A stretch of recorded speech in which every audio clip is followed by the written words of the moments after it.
Should vaccines be mandatory for all citizens? Absolutely. It's not just about you.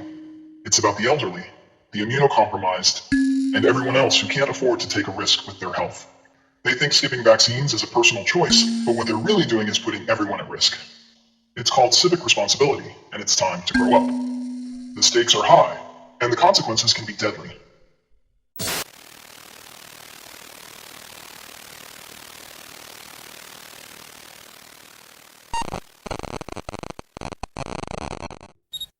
I'll be honest, if I had to choose between mandatory vaccines and going back to the days of wearing masks for fashion, those lovely accessories that never quite matched my outfit, I'm picking vaccines every time. Because let's face it, I can't pull off the "I just escaped from a medieval plague" look. So, are you team vaccine or team please don't make me wear that mask again? Drop your thoughts in the comments below. But oh, the irony.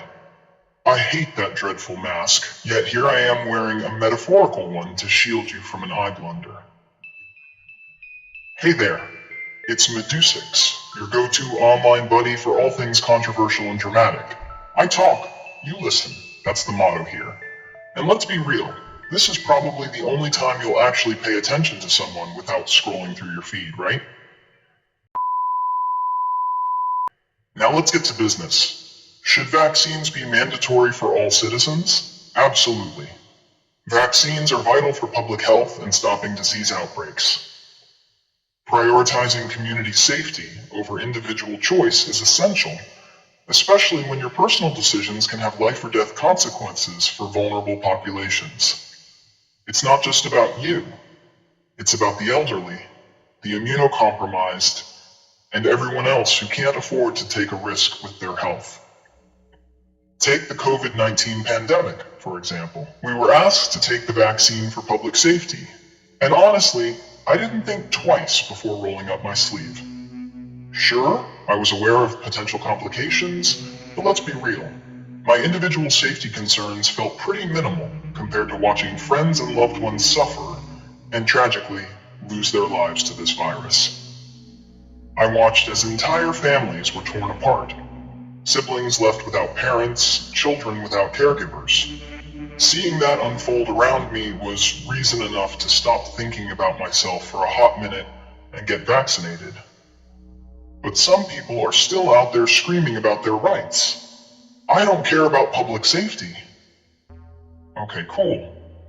Then go live in the wilderness. If you don't have at least a shred of respect for the society and people around you, you're probably better off swinging from the trees with the monkeys. The reality is, your choices can affect someone else's life in a significant way. Look at history. Measles, mumps, rubella, these aren't just cute names from a children's book. They're diseases that once wreaked havoc on communities. In 2019, we saw a measles outbreak in the US due to a decline in vaccination rates. It's like people have forgotten what real consequences look like. They think skipping vaccines is a personal choice, but what they're really doing is putting everyone at risk. It baffles me how some people can be so self-centered, believing they can skip the vaccine and roam around, potentially infecting everyone else, while being perfectly fine with it. When I say this, I'm specifically talking about vaccines for transmissible diseases like COVID-19. If we're discussing other personal vaccines that aren't contagious, that's a different ballgame. That's your choice.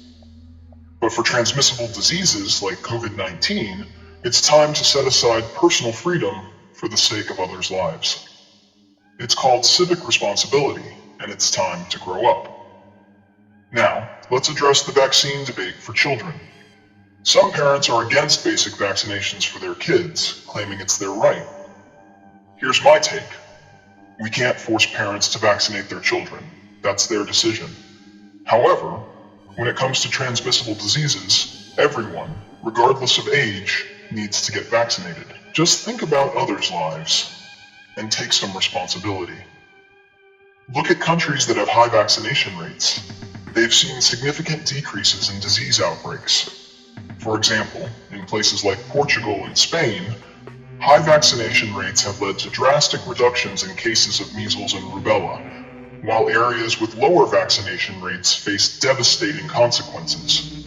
Kids getting sick, hospitals overwhelmed, and families torn apart. Let's not forget about the 2014-2015 measles outbreak linked to Disneyland, where unvaccinated individuals contributed to a resurgence of the disease in a highly populated area.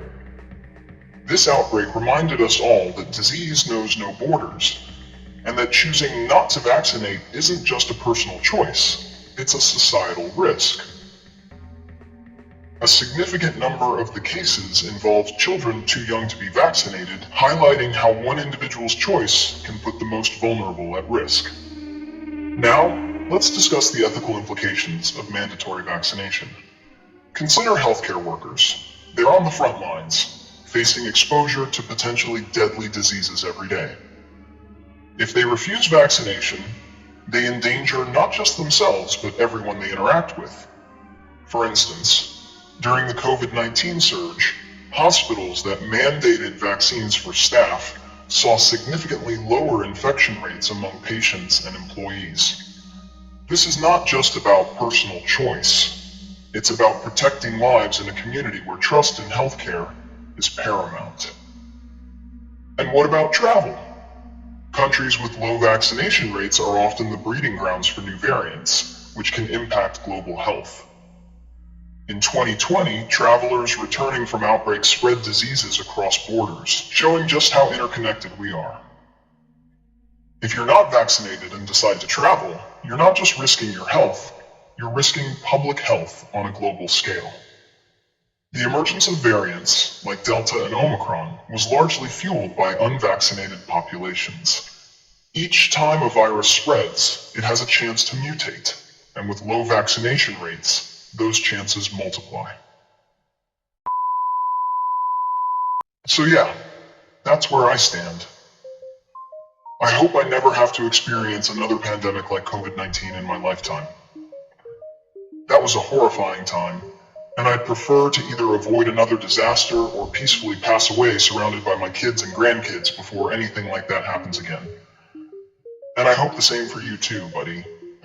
Your choice. Why would I care? In conclusion, vaccines should be mandatory because they save lives. If we can learn anything from the last few years, it's that individualism has its limits. Protecting the community means we need to band together and do what's necessary for everyone's well-being. Let's face it, we all want to live in a world where preventable diseases don't dictate our lives. The hard truth is, refusing to vaccinate isn't just a personal choice.